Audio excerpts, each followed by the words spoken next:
afternoon, everybody. My name is Brian Cole, and I'm the former communications director for NCECA, and I would like to welcome everybody here to the 2017 conference and to this lecture, The Art of Curiosity. Just a couple of house items here really quickly. Please use the NCECA app during the conference to give feedback on any of the lectures or events that you guys happen to attend. It really helps the current board design the conference around what it is that the conference goers want to actually see and have at the conferences. And make sure that you guys set your phones to silent. And if you have any questions, there's a microphone right here in the middle of the aisle. Please come up and use that microphone to ask questions because this is being recorded. And that way that question ends up on the recording and then everybody here in the room can hear it as well. Let's see. It's now my pleasure to introduce Stan Hunter. I've been working with Stan for over 10 years at Chaffey College in Rancho Cucamonga, California, where he's the head of the ceramics department. Stan received his undergraduate work in perceptual psychology and alternative education from Eckerd College in St. Petersburg, Florida, and pursued a career as a musician before finding his place in visual arts. He received his MFA in ceramics from the University of Southern California in 2000, and following his education, Stan worked at several institutions, including California State University Fullerton and Scripps College in Claremont, California. He has been a guest lecturer at Art Center of Design in Pasadena, California, and most recently at Whitman College in Washington. Stan's work has been exhibited nationally on both the East and West Coasts, and a recent sabbatical led to an article in Ceramics Monthly and this talk here at NCECA. Let's please welcome Stan Hunter.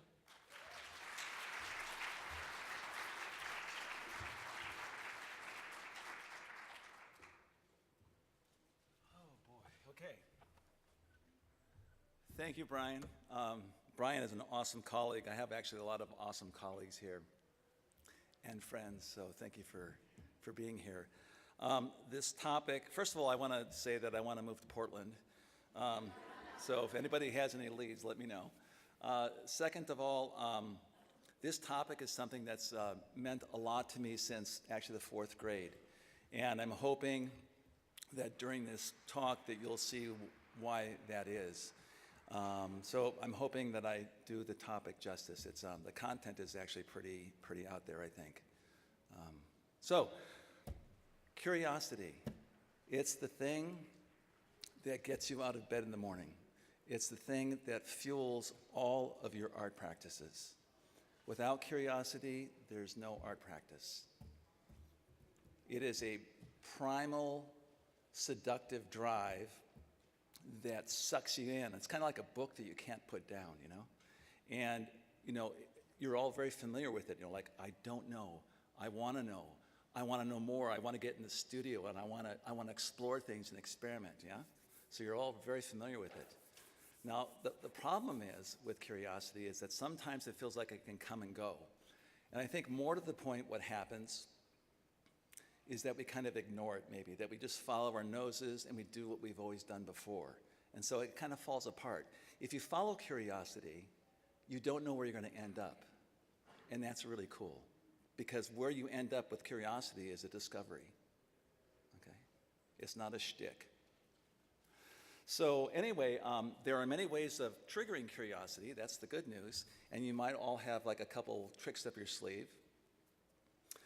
The one that works best for me is looking closer, because when you look, well, I'll go into the because later, but it's convenient that looking closer works because a lot of our art training is about just that, slowing down and looking, slowing down and learning how to see. And sometimes that doesn't get emphasized enough in ceramics, I think, although you know, we all are looking at objects and stuff. But anyway, so instead of talking about the mechanics of how looking closer triggers curiosity, I thought instead I would give a mini workshop of ways of tricks of looking closer, and hopefully it does trigger something in you, some interest. That's another name for curiosity, interest, the art of being seduced. You know, we've all been seduced by this material, so it's like feeding that, okay? So anyway, I thought I'd do a little mini workshop with that. And now I'm not gonna, there's no clay in the room. I'm not gonna feed you with a bunch of images. So, but the thing is, if you put your attention in your eyeballs right now, they are 100% full of vision, 100% full of sight, you know? There's no gap. You close your eyes and you open them, boom, they don't have to warm up. It's just pow. So we have plenty to work with and plenty to look at. And at the very end of this talk, if I have time, I want to give some, well, I hope I have time for comments too, but I want to give you some tricks for getting ideas for when you've run out of them, for when you're sort of stuck in your practice. And so hopefully that'll be very practical. Now, all these things were in an article I submitted for the journal, but it fell through the cracks somehow. So if you need to take notes or email me, and I'm happy to tell you the different little ways of looking that I'm going to introduce today. Okay? So let's get started. I have in my hand here Exhibit A, an 8.5 by 11-inch piece of paper. What shape is this? Rectangle, very good. Thank you. Good answer. Now, from where you're sitting, which is the only perspective available to you right now, okay, according to current visual data, what shape is this piece of paper? Trapezoid, maybe a sloping rhombus, yeah, a parallelogram, right? Maybe for some of you it's like a little slopey plane or a banana-shaped plane, yeah? Right? How about now? What shape is it? Well, it doesn't have a shape, it's morphing. It might as well be a cloud or something, yeah? Good. Okay. Exhibit B. This came from Los Angeles. I didn't trust myself to find one in Portland, so I'm sure they have them, but anyway, so this is direct from Los Angeles. If you'd like to touch it afterwards. A yardstick. This not only represents 3 feet, it is 3 feet. So from where you're sitting now, which is the only perspective available to you, I just don't want you to going, oh, it's just my perspective. No, it's the only one you have. So from where you're sitting, if you would humor me and be very precise with your measuring device, tell me how big that is. Okay, I'm getting things like this and like this, so it's between 1 and 3 inches. That's not 3 feet. Now, I could bring this up closer to your face, and it would look like the Empire State Building. It wouldn't even fit in your field of vision. And now, abracadabra, how big is it, according to current visual experience? Doesn't have a size. I'm starting to notice a trend here. Okay, last exhibit, Exhibit C. A little bit hard in this room. I want you to find a corner of the ceiling where the ceilings come and meet each other. It might be within one of these squares, but please look kitty corner. I'm gonna look at this corner here, and I'm gonna line my finger up this direction and that direction, okay? Now that, by the way, that's a right angle, isn't it? Can we agree on that? Okay, so line your fingers up, okay? And then kitty corner, find your kitty corner one, and then show me that angle. Okay, everybody, that's not 90 degrees, that's about 150. Now I could walk around and that angle would do this. It'd go, let's see,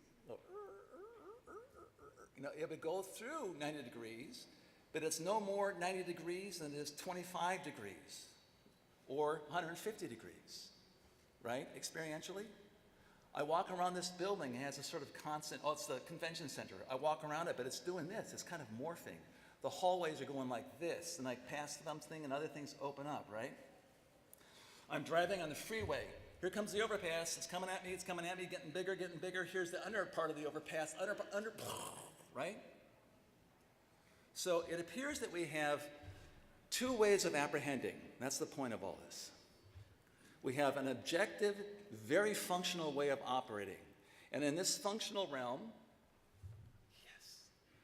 the paper is always a rectangle, always. The yardstick will always be 3 feet, and this very traditional coffee table is always made from right angles.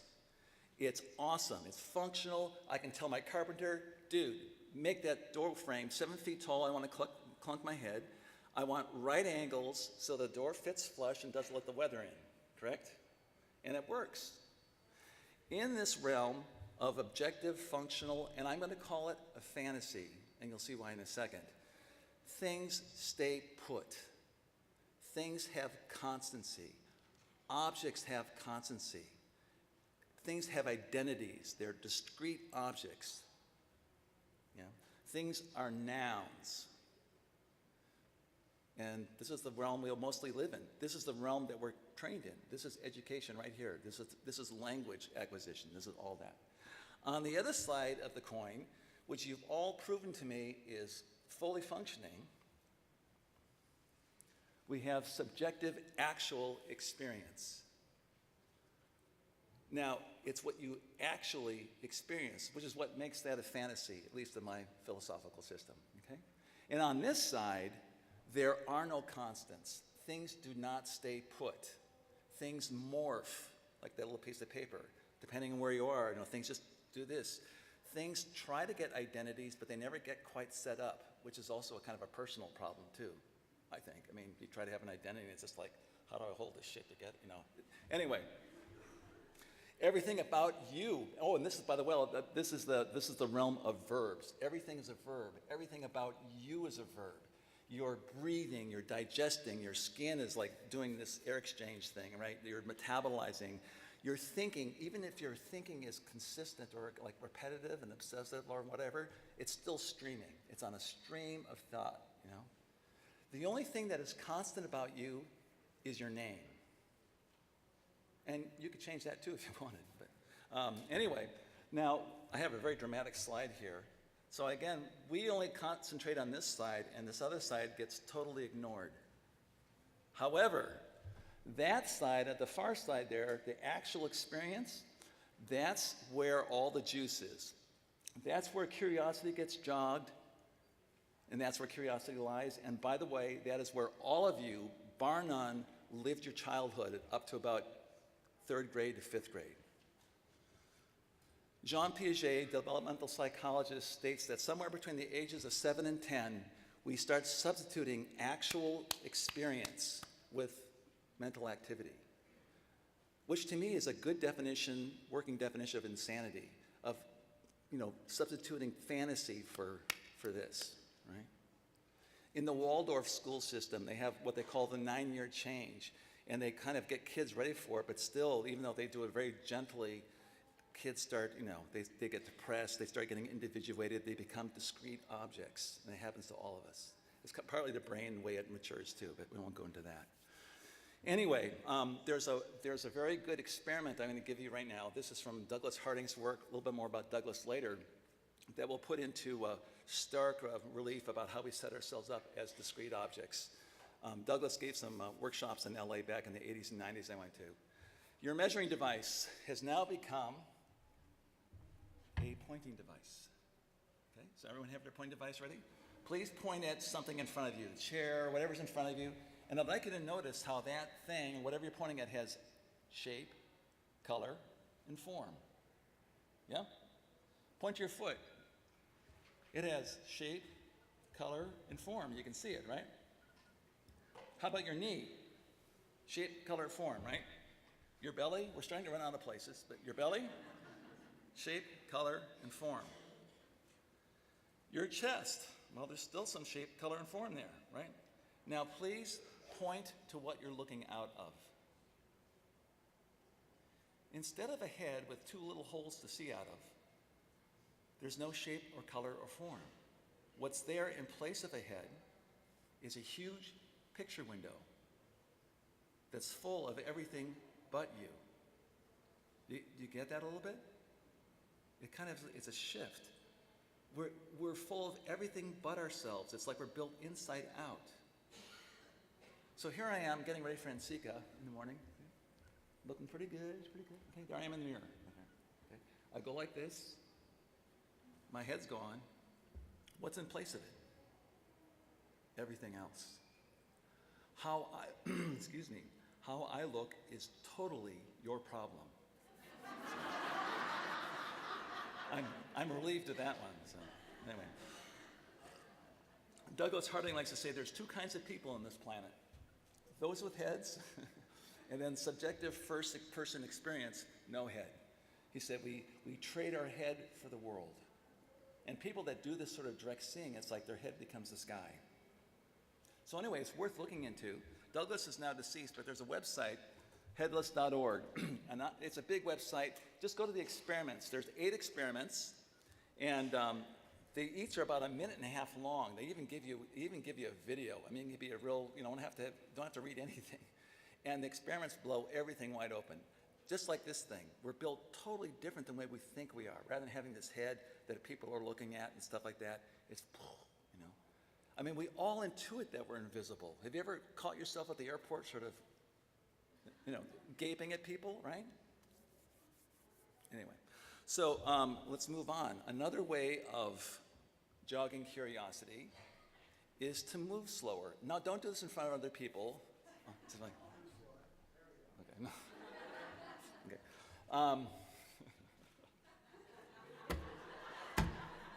It's your problem. Yeah?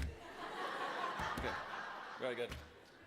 Anyway, so what was I saying? Oh, move slower, yeah. So when you're by yourself, when you're reaching for that jar of peanut butter, it's just one big experience, or just one experience, right?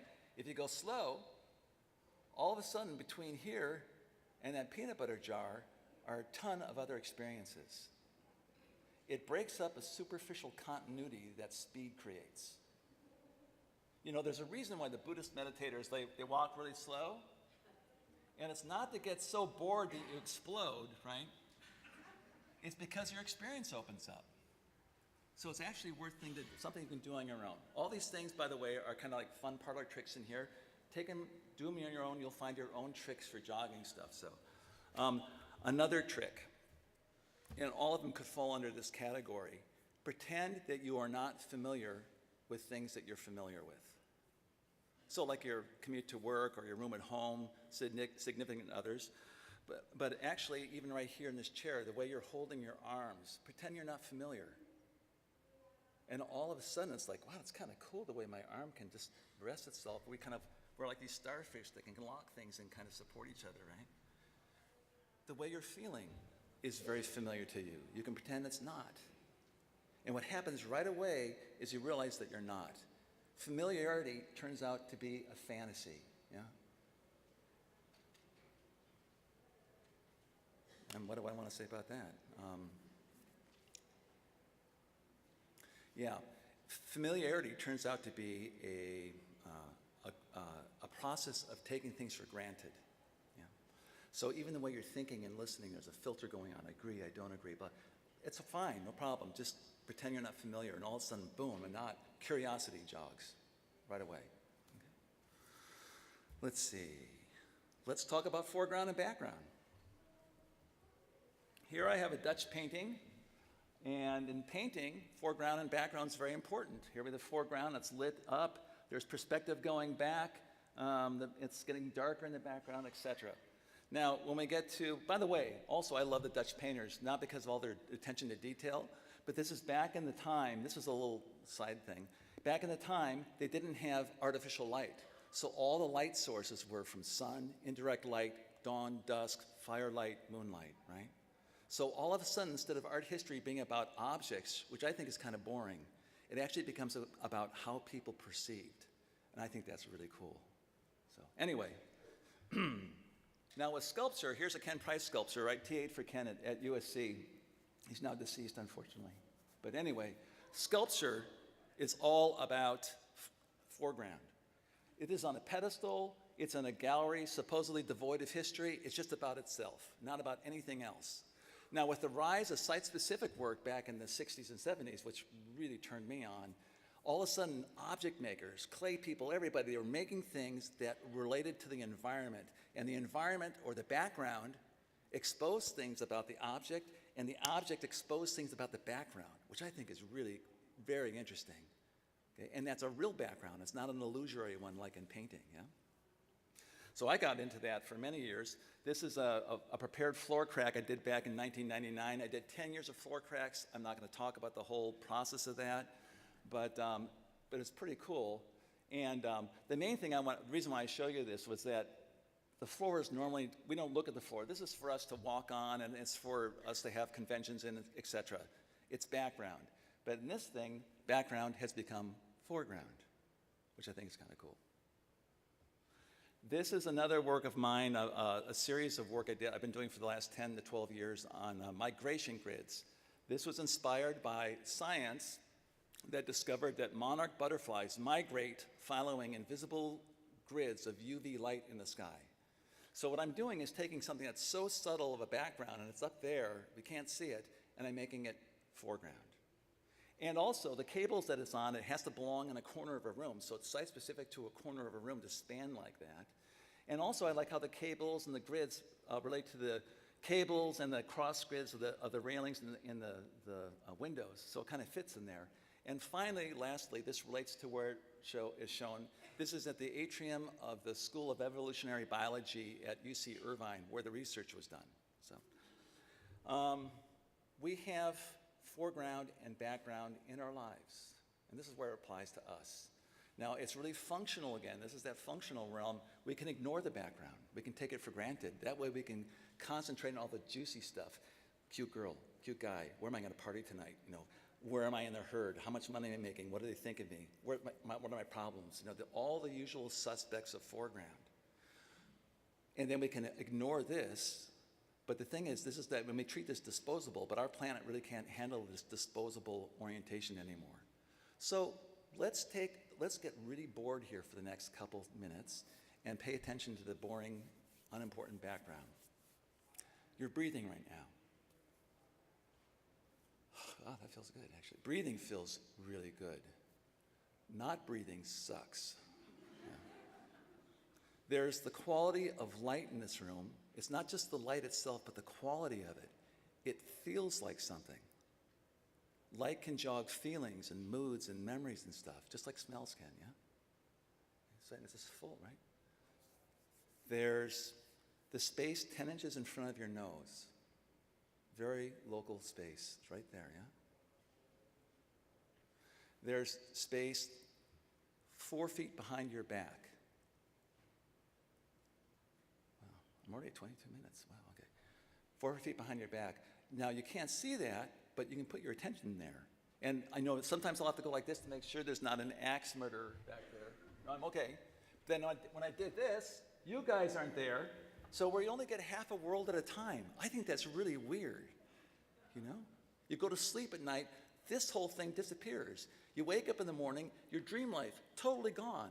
I mean, you only get half of it at a time. I think that makes me very curious why it's built that way. You know, it's weird. Okay? There's the sound of ringing in your ears. Can you hear it? It's always there, always and forever there, and we ignore it because it's just the noise of the machine. We dismiss it, it's just my ears hearing. But maybe that's the sound that gravity makes. I don't know. Or, you know, we're all dependent on the sun. It's doing this chain reaction of fission bombs throwing, you know, light and heat a couple million miles. Maybe that's a sound of light and heat entering the atmosphere.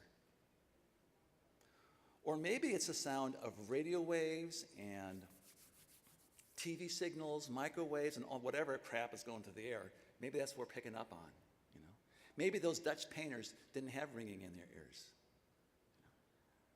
It's worth looking at. The final thing I want you to look at it for background is notice that your bottom on the chair. Now, it's just, okay, yeah, just a static sensation. Put your attention down there. It's hard to tell where your bottom ends and the chair begins. It's kind of amorphous. And further, it's not static. It's doing this.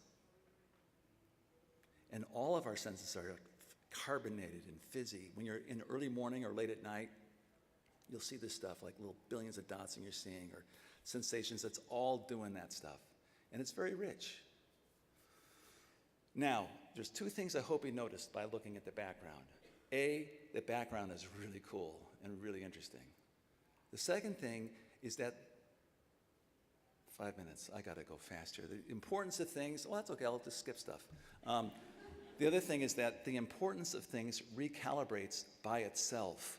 The background becomes a player. Instead of being this little thing in a big world, all of a sudden, you know, it's like there's a continuum. So someone yelling in the hallway or itch in my foot, that's all part of my experience, right? It's like one big plant growing instead of being this little isolated thing. So anyway, it's cool to look at that on your own too. look at background. The last thing for triggering curiosity is I want you to notice that you have no idea what's going to happen in the next 5 minutes. Half of you have parties you're planning tonight, et cetera. You have things you're going to do, all that. But next 5 minutes, you don't know what's going to happen. Portland might have that earthquake that it's overdue for. You know, I might have a heart attack. You might get an idea that's going to set your art career going on the next 10 years. You know, that might happen. The uncertainty is astounding. You might get gas pains, you know, right? Here we are at the breaking wave of evolution. The whole thing is just, you know, millions of years have led to this point, folks. Here we are. It's going to crash on us, and it's just making itself up. You don't even know what you're going to think next. You know, your thought goes off of this thought and off that thought. You're feeling something goes off that thought, you know. It's like there's a drunken cameraman back there. What, you know, and that's fine. I mean, attention, it morphs just like anything else. I don't think there's any such thing as one-pointed attention. It doesn't work. It erodes. It's like, you know. And the whole point is if you really viscerally get, not as a concept, that you don't know what is going to happen next, then by definition, what does happen next is a discovery. Low-grade one, albeit. It's ongoing revelation. Low grade, albeit most of the time. It's always revealing, and you don't know what's going to happen next. And the name for that, either that state of being of seeing constant discovering, or a response to it is called a sense of wonder. And that's what this talk is about. I don't start there because we have ideas about it and nostalgia about it, but it's a really, it's like a real immediate thing. Now, very quickly, I've got 3 minutes. Getting ideas when you don't have any. This is sort of formal stuff. You can get ideas. You can extrapolate the conceptual stuff. I'm going to go through this quick. Normally, they say, look at things that you like. Go through ceramic magazines, find stuff you like, and imitate it. Better way to go, find what you like and extract what you like about it and apply it to something else. I'm a sucker for Stephen Hill pots. I love them. And I love them because they have flow and movement to them, as well as other things. But so I can take flow and movement and apply it to one of my migration grids, yeah? Or I can go outside of the art, of my art, out of ceramics, think outside the box, go look at other arts. This is Tara Donovan. These are made from styrofoam cups. Now, I can take multiple things, put them together, and make a new object. I did a whole body of work like this, not actually inspired by Tara, but that's all right. But anyway, but I did get an assignment off of that, is make 30 of one thing and combine it into a new object, right? You can go, let's see, I'm also a sucker for contemporary architecture. So I did a show last fall that was all based on little maquettes of architecture. So I'm working in clay like it's wood or metal, right? And also the connection of vessel with architecture is really cool. I'm not going to go into it, but anyway, I did about 70 of these things. I'm still doing them. I'm obsessed. Another thing you can do to go further afield is look at geology, biology, zoology. We have a zoology lab on campus that is mind-blowing. But anyway, you get a lot of ideas from there. We can look at the background. I chose a very unsavory image. Unfortunately, it only took me 15 seconds to find this on my campus. People like to put gum everywhere, and it pisses me off.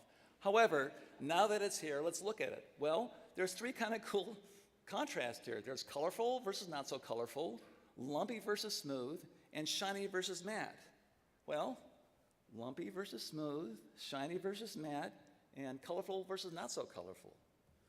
Lumpy versus smooth, shiny, et cetera, right?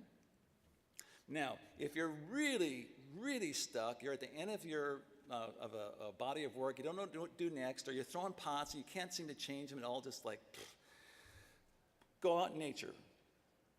Or, 1 minute, the last thing is you could go to a place like Burning Man. I went there in 2002.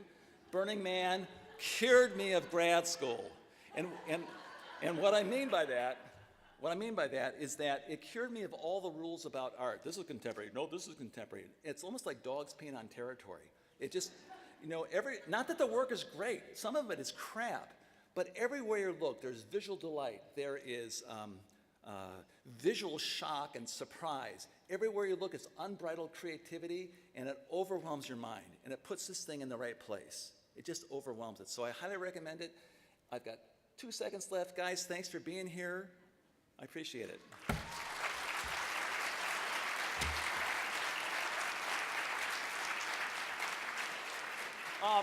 I'll be around till Sunday. Please introduce yourself. I love kicking this stuff around. I especially love hearing what you guys experience.